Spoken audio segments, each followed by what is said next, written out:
Car सर्राटे से निकल गई और प्रमिला देवी महिला आश्रम के गेट पर खड़ी धुंधली आंखों से बेटे की इम्पोर्टेड कार को तब तक देखती रही जब तक वो आंखों से ओझल न हो गई। कुछ ठीक से दिखाई नहीं दे रहा था। आंसुओं से धुंधलाई आंखों के कारण या गाड़ी से उड़ी हुई धूल के कारण पता करना कठिन था। उन्हें उनके कमरे में पहुंचा दिया गया था। कमरा बहुत छोटा, सादा लेकिन साफ सुथरा और व्यवस्थित था। दो अलग अलग चारपाइयां पड़ी थी और उनके बगल में एक एक अलमारी और मेज पर पानी की सुराही और ग्लास रखे थे। उस कमरे में एक महिला पहले से होगी क्योंकि उसका सामान रखा था, पर वो शायद बाहर गई थी। एक अकुलाई आवाज कानों का पर्दा बेनती लगी, याद रखिएगा, ऊपर वाले की लाठी में आवाज नहीं होती। बबूल बोने वालों के जीवन में ईश्वर कभी आम के बैरों की सुगंध वाला वसंत नहीं लिख सकता। उन्होंने दोनों हाथ अपने कानों पर रख लिए, मगर शोर भी मन के अंदर था। शोर नहीं, एक आग थी जिसे उन्होंने जितना बुझाने की कोशिश की उतनी ही भड़कती गई।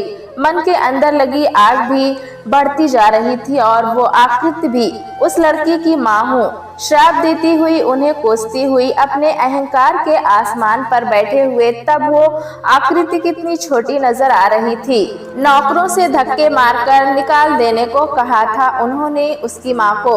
उनके बेटे पर इल्जाम लगा रही थी, कह रही थी कि श्याम ने उसकी लड़की को धोखा दिया मंदिर में शादी करके। दिल में सुलगती चिंगारियां लपटें बन गई थी। उस दिन उनका अहंकार फुफकार उठा था। ये वही औरत है जिसे प्रमिला की तरह अपनी कोख पर सास की हुकूमत नहीं बर्दाश्त करनी पड़ी। इसी दिन के लिए उन्होंने बेटा पैदा करने के लिए इतनी मुसीबतें सही थी। उसे झूठा साबित करके जैसे उन्होंने अपने दिल पर कील की तरह ठुनते 3 इंजेक्शन का बदला ले लिया था। जिस बेटे को इतनी मन्नतों और मुरादों से पाया, जिस बेटे की मां होने के कारण उन्हें परिवार में सम्मानजनक स्थान मिला, जो बेटा उनके सौभाग्य की डोर था, वो ऐसा गुनाह कैसे कर सकता है भला? गलती तो हमेशा लड़की की ही होती है। बचपन से उन्होंने यही सीखा था, यही जाना भी था। कितना सहन किया था उन्होंने भी अपने जीवन में। उनकी सुनने कौन आया?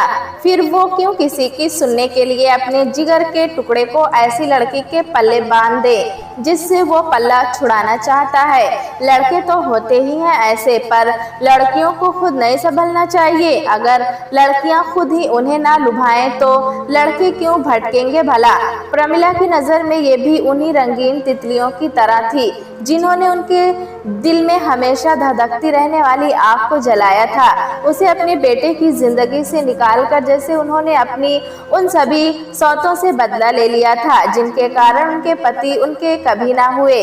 उस दिन उन्हें लगा था कि उन्होंने अपनी अस्मिता प्रमाणित कर ली है। लगा था कि अब नींद न आने की बीमारी दूर हो जाएगी, पर ऐसा हुआ नहीं था।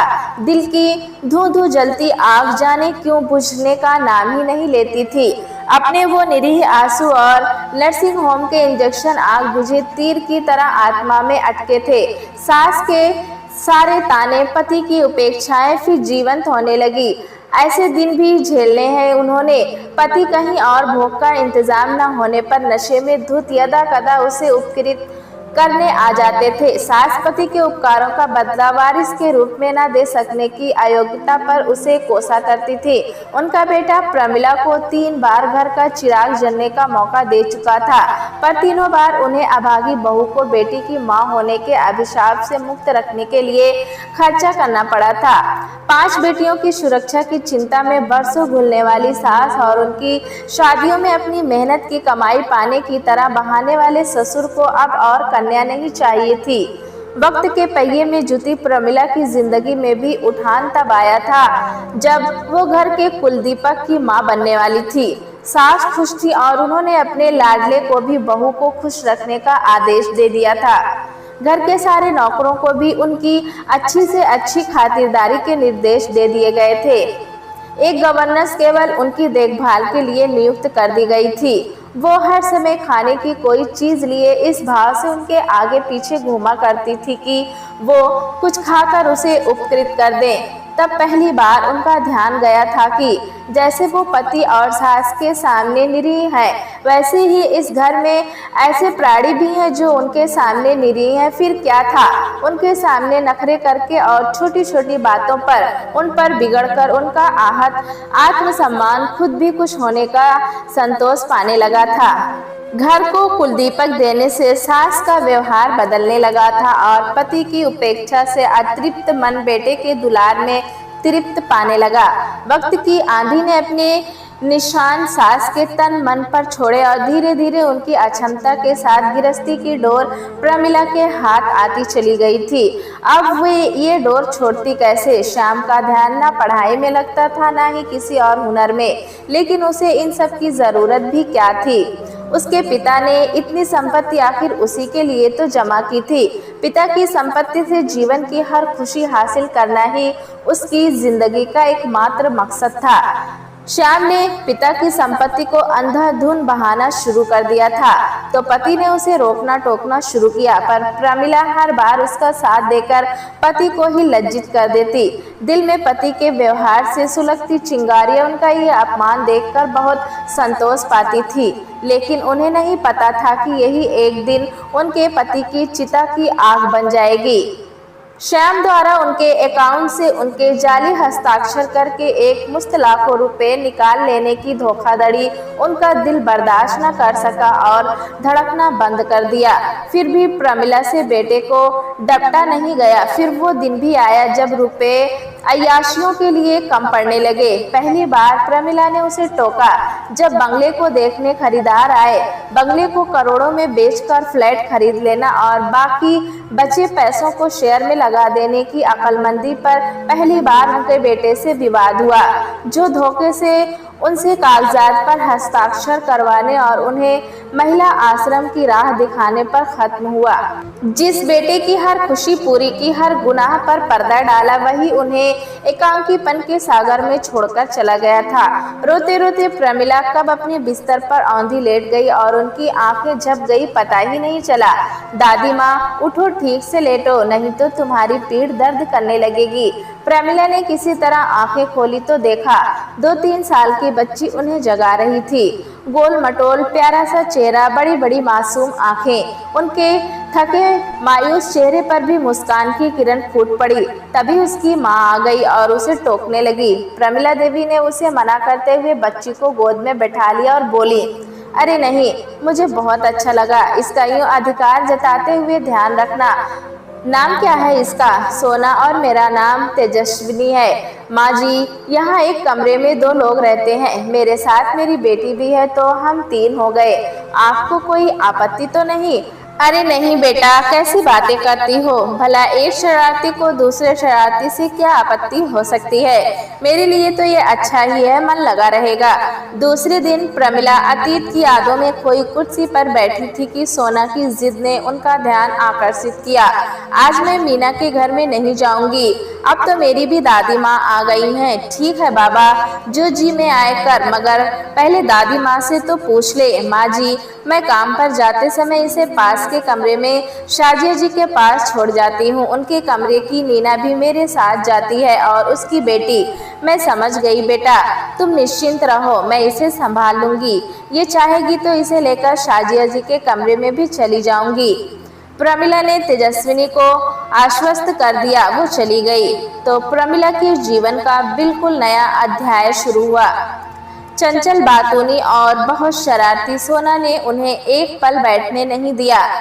दोपहर को सोना थक कर सोई तो वे भी 2 घड़ी आराम करने को लेटी। उनकी नजर सोना के भोले भाले निश्चिंत सोते हुए चेहरे पर टिक गई। कैसा प्यारा चेहरा! उनकी बेटी होती तो शायद ऐसी ही। अपनी बेटियों की याद आते ही आंखें फिर नम हो गई। तभी सोना ने मुंह बनाया, जैसे सोते में डर गई हो। वो जल्दी से उठकर उसे गले लगाकर लेट गई। थोड़ी देर बाद उसका चेहरा देखा तो वो मुस्कुरा रही थी। फिर वो भी निश्चिंत होकर सो गई। तेजस्विनी ने चाय के लिए उठाया तो उन्होंने देखा बाहर शाम घिर आई थी। कितनी गहरी नींद आ गई थी उन्हें, जो इतने घंटों का पता ही नहीं चला। उन्हें तो बिना गोलियां लिए नींद नहीं आती थी। प्रमिला चकित थी। धीरे धीरे सोना के भोलेपन के मरहम ने उनके जख्मों को भरना शुरू कर दिया। वो उनके जिगर का टुकड़ा बनती जा रही थी। एक दिन वो उसे खाना खिला रही थी कि सोना गुस्सा हो गई। उसने उनके हाथ से कटोरी लेकर उलट दी और उन्हें डांट कर बोली, जाओ मेरे लिए अच्छा खाना लेकर आओ। प्रमिला को उसके मासूम अंदाज पर हंसी आ गई, पर तेजस्विनी ने उसे उसी समय एक हल्का सा थप्पड़ मारा और बहुत सख्त स्वर में बोली, अभी दादी से माफी मांगो और खाना नीचे से बटोर कर डस्टबिन में डालो। सोना सहम गई और माफी मांगकर खाना समेटना शुरू कर दिया, पर प्रमिला को दया आ गई। रहने दो बेटी, अभी इसकी उम्र ही क्या है, अभी उसने बोलना शुरू ही तो किया है। उसे क्या पता क्या सही है क्या गलत। बाल रूप तो भगवान होता है। कहते हुए उन्होंने सोना को रोककर खाना खुद बटोरना चाहा, पर तेजस्वी ने उन्हें रोक दिया। आप ठीक कह रही हैं माँ जी, उसे सही गलत का पता नहीं है, लेकिन उसे ये पता कराना मेरी जिम्मेदारी है। बाल रूप भगवान होते हैं, पर भगवान कृष्ण को भी यशोदा मैया शरारत करने पर सजा देती थी। तेजस्विनी के व्यवहार में सख्ती और अडिगता थी, पर होठों पर मंद हास्य और स्वर में सम्मान और विनम्रता। प्रमिला के दिमाग में उस दिन का दृश्य कौंध गया जब श्याम का पक्ष लेकर गवर्नेंस को झिड़कने पर उसने कहा था, मैम अगर आप उसके सामने मेरा सम्मान नहीं करेंगी तो वो भी मेरा सम्मान नहीं करेगा। यही नहीं, वो सम्मान करना सीखेगा भी नहीं। बेहतर होगा तुम उपदेश न देकर अपना काम करो। प्रमिला ने उसे झिड़क दिया था। वो सोचने लगी, उनके पति को भी तो सुंदर आकार में नहीं ढाला सास ने, पर कौन से वो माता पिता के ना हुए। उनके हर अत्याचार में पति की मौन स्वीकृति रही है। प्रमिला ने दृढ़ निश्चय किया, नहीं मैं तो बेटे को सिर्फ प्यार दूंगी, इतना प्यार कि वो सिर्फ मेरा होकर जिए और कोई मेरा नहीं तो ना सही। बेटे को अपना बनाकर रखना तो मेरे बस में है। प्रमिला तेजस्विनी के व्यक्तित्व से प्रभावित होने लगी थी। उन्होंने आश्रम की दूसरी महिलाओं से तेजस्विनी की दर्द भरी कहानी सुन ली थी। एक दिन उनके मन में घुमड़ता सवाल जुबान पर आ गया ही, बेटा कोर्ट कचहरी के इतने चक्कर लगाकर और इतना काम करके भी तुम खुश और तनाव मुक्त कैसे रह लेती हो? क्या तुम्हारे मन में कभी ये निराशा नहीं आती कि तुम अपने अपराधियों से बदला ले पाओगी या नहीं? बदला? माँ जी, मैंने किसी नीति कथा में पढ़ा था, बदला वो कंटीला पौधा है जिसे हम अवसर आने पर अपने दुश्मन पर दे मारने के लिए अपने हाथों पर उगाकर बड़ा करते हैं। विरोधी पर हमारा निशाना लग भी सकता है और नहीं भी, पर वो पौधा हमारे हाथों को जरूर लहूलुहान करता रहता है। यही हाल दुखद अतीत का भी है। अब जबरन किसी ने हमारे हाथों में कटीला पौधा थमा ही दिया तो हम उसे पकड़े थोड़े ही खड़े रहेंगे, फेंक नहीं देंगे। रही बात कोर्ट कचहरी की, तो वहाँ मैं बदला लेने नहीं बल्कि उन्हें उनकी असफलता याद दिलाने जाती हूँ, बताने जाती हूँ कि मैं कमजोर नहीं हूँ। मुझे रौंदने के उनके सारे प्रयत्न विफल हो चुके हैं। मैंने अपना जीवन संवार लिया है और उन्हें किसी और का जीवन न बर्बाद करने देने के लिए प्रतिबद्ध हूँ। तेजस्विनी का दृष्टिकोण सुनकर प्रमिला की सोच को एक नई दिशा मिलने लगी। इस लड़की को ससुराल वालों ने इतना सताया, मायके वालों ने साथ नहीं दिया, फिर भी इसने रास्ता ढूंढा। यहाँ कई महिलाएं तेजस्विनी की तरह आत्मनिर्भर थी।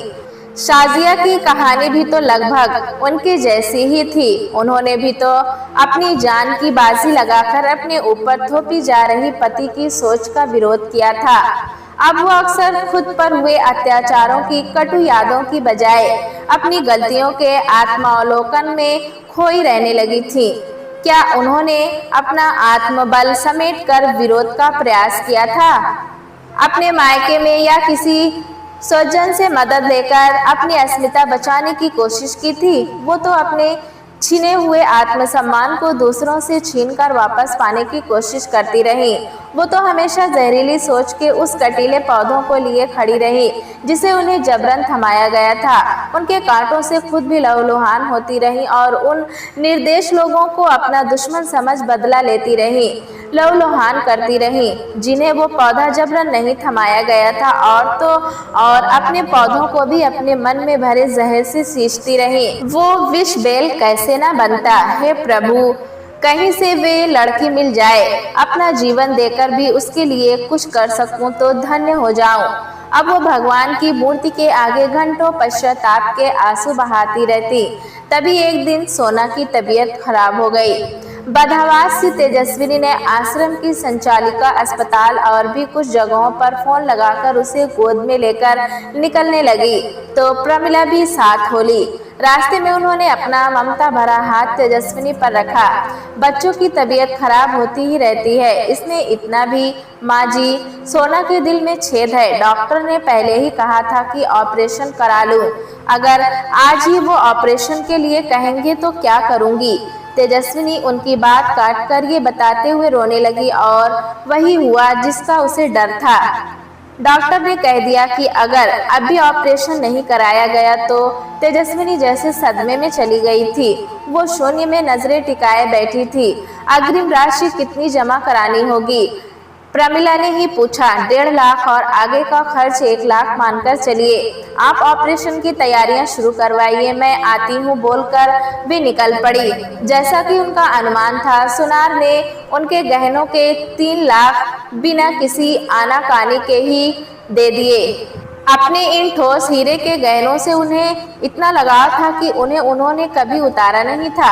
उनकी माँ की अमानत थी ये। सोना के खतरे से बाहर होने की खुशखबरी सुनकर प्रमिला घंटों खुशी के आंसू रोती रही। ऐसा लग रहा था जैसे उनका ही ऑपरेशन करके कोई नासूर निकाल दिया है डॉक्टर ने। सगों से बढ़कर देखभाल करने लगी थी अब वो सोना की। रीढ़ का दर्द, कमर का दर्द, नींद आने की बीमारी, उलझन, बेचैनी सब जाने कहाँ गायब हो गई थी। ऐसा लगता था कि उनके मन में अब आग की जगह ठंडे पानी की झील ने ले ली थी। माँ जी, मैं आपका ये एहसान, तेजस्विनी रो पड़ी। कैसा एहसान? किसका एहसान? मेरी बच्ची, एहसान तो तूने किया है मुझ पर। मेरे दिल में बरसों से एक आग जल रही थी और मैं बेवकूफ उसे बुझाने के लिए उस पर घी डाले जा रही थी। तूने ही मुझे समझाया कि आग को घी से नहीं पानी से बुझाया जाता है। समर्था का जो एहसास किसी को कुछ देने में है वो छीनकर कभी मिल ही नहीं सकता। अपने कुचले हुए आत्मसम्मान को सेवा का मरहम ही पुनर्जीवित कर सकता है, दूसरे को रौंदने की कुत्ता नहीं। सोना की देखभाल करके मुझे मेरे एक समर्थ व्यक्तित्व होने का सच्चा एहसास हुआ। मैं अकिंचन भला तुम्हें क्या दे सकती हूँ, कहकर उन्होंने तेजस्विनी को गले लगा लिया। दोस्तों, कहानी कैसी लगी हमें कमेंट में जरूर बताएं। चैनल पे नए हैं तो एक लाइक और सब्सक्राइब करना ना भूलें।